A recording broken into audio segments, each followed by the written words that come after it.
Hello YouTube, this is In Command with another deck tech, and today we're going to be showing you one of the new commanders from Commander 2013, Nekusar the Mindrazer. We're going to start with the lands.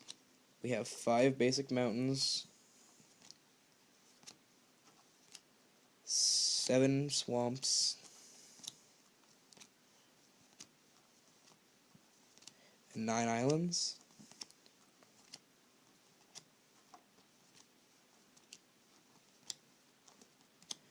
After that we have Bazooka Bog, just a way to get rid of graveyards, Demir Gate, some fixing, Temple of Deceit fixing, Rakdos Trinarium for fixing, Rakdos Guildgate for fixing, Crumbling Necropolis for fixing, Molten Slag Heap, that is like a weird awkward ramp kind of card sometimes, Akram Refuge for fixing, Vivid Marsh for fixing, Vivid Creek, Boseiju, so our stuff can't get countered, more fixing, Temple of the False God to ramp, more fixing, Creeping Tar Pit, a good manland to have, just because he's unblockable. I've never killed someone with it, but a lot of times I'll activate it to take out planeswalkers or something.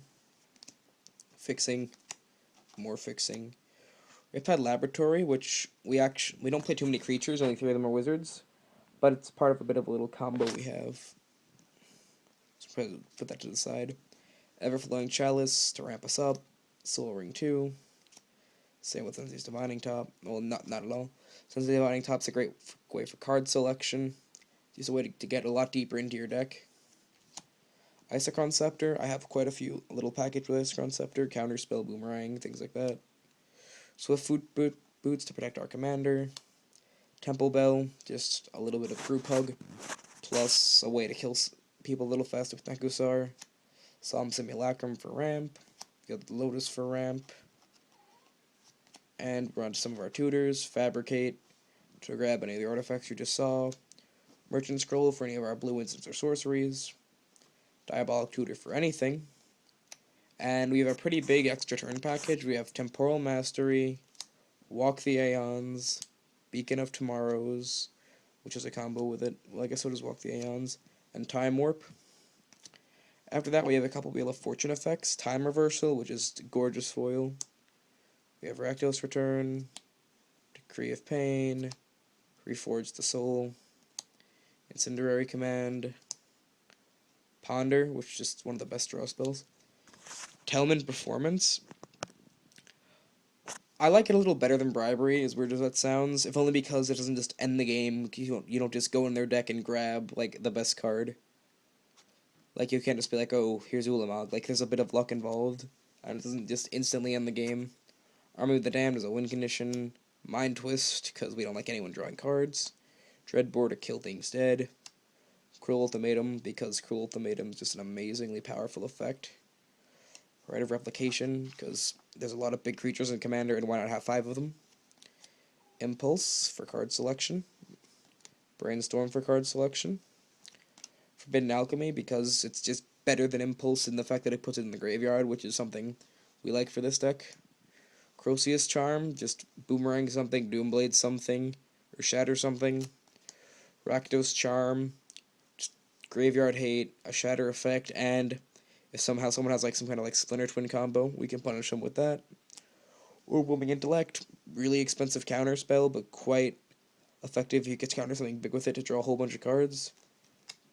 Dismiss, sort of expensive, but it replaces itself. Forbid, if we have a whole bunch of cards in our hand, just basically a never-ending counterspell. Just counterspell, the best counterspell, aside maybe Force of Will or something.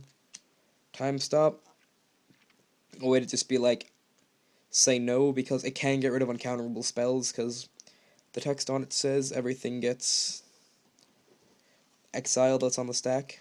Spell Crumple, just tuck someone's commander. Hinder to tuck someone's commander. And Counterflux is a way to stop people from just getting their cards back.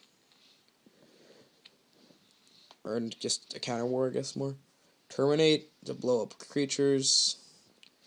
Blue Sun Zenith to draw a whole mess of cards. Mystical Tutor to search for whatever cards we want. Starstorm to wipe the board. Magma Quake to wipe the board. Boomerang to bounce whatever we need to. Cyclonic Rift to bounce whatever we need to. Capsize, with just 6 mana is expensive, but whenever you can buy this back, it's just really hard not to be in control of the board. Just have the ability to put anything that you want back into your opponent's hand as a big tempo swing whenever you feel like. Propaganda to just stop kind of like discourage people from attacking you. Ristic Study. I'm noticing a lot of people do, they'll just kind of ignore Ristic Study. That's usually a big mistake, because they're just going to be drawing a whole mess of cards, and that's just hard to come back from. So just something I've noticed people need to start paying for Ristic Study. Mind Over Matter, just a way to sort of combo off with Temple Bell and Nekusar. Price of Knowledge, we don't make people draw too many cards, but just the damage is just going to end up being relevant no matter what, and plus the infinite hand size is pretty good. Snapcaster Mage, one of our couple wizards. Obviously just value. Trinket Mage, you get our Soul Ring or our top, and I guess both of you bounce them with the Laboratory. Archaeomancer to regrow things, he's actually part of a combo, so we're going to move him over there.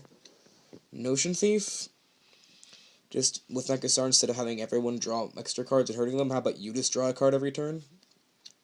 And Consecrated Sphinx, just draw a whole bunch of cards. A card we don't want to see on the other side of the table while we have Notion Thief else, because it will kill us. Then we have 2 Planeswalkers, Jace Beleren, and Karn. Now, the combo portion of the deck relies on a couple things. The one that gets used most often is Archaeomancer with Riptide Laboratory and Time Warp. The way it works is, you cast Time Warp to take an extra turn, you cast Archaeomancer, get Time Warp back into your hand, and then bounce him with Riptide Laboratory. You untap, take your extra turn, play Time Warp, bounce Archaeomancer with Riptide Laboratory, play him again, regrow Time Warp. And every time you're doing this, eventually you're going to dig through your whole deck, getting lands, combo pieces, and eventually just win the game. Somehow or another, just get a whole bunch of mana for a big Rakdos return, or play Nekusar and Temple Bell and just make everybody draw cards and deal 40 to people eventually. You can do it with Walk the Aeons too, but I just like using, it's like just more likely with Time Warp because it costs 1 less. Another combo we have is Mystical Tutor with Beacon of Tomorrows.